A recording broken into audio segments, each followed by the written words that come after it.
الحمد لله رب العالمين الرحمن الرحيم مالك يوم الدين إياك نعبد وإياك نستعين اهدنا الصراط المستقيم صراط الذين أنعمت عليهم غير المغضوب عليهم ولا الضالين.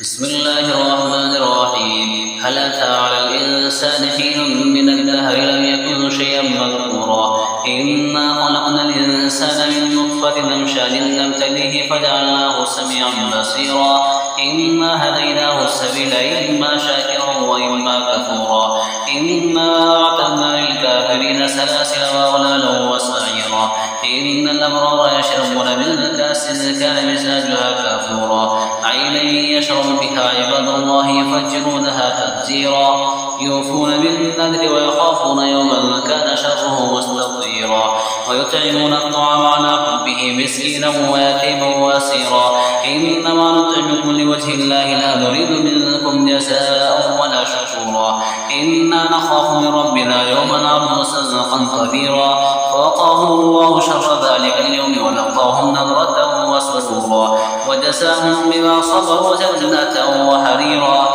متكئين فيها على الأرائك لا يرون فيها شمسا ولا زمهريرا ودانية عليهم ظلالها وذللت قطوفها تذليلا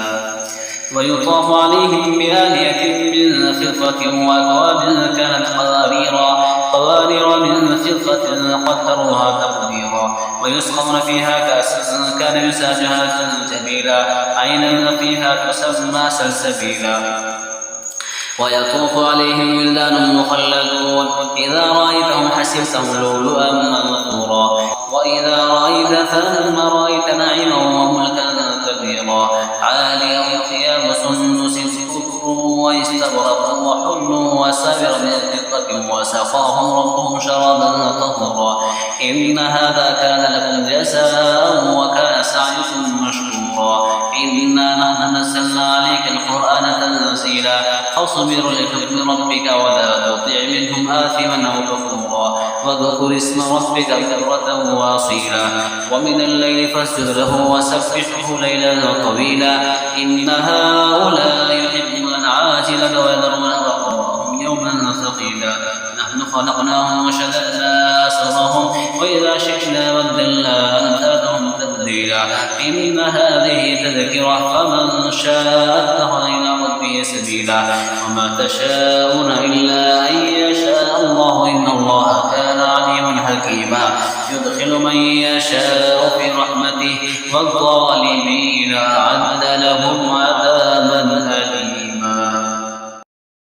تبارك الذي نزل الفرقان على عبده ليكون للعالمين نذيرا.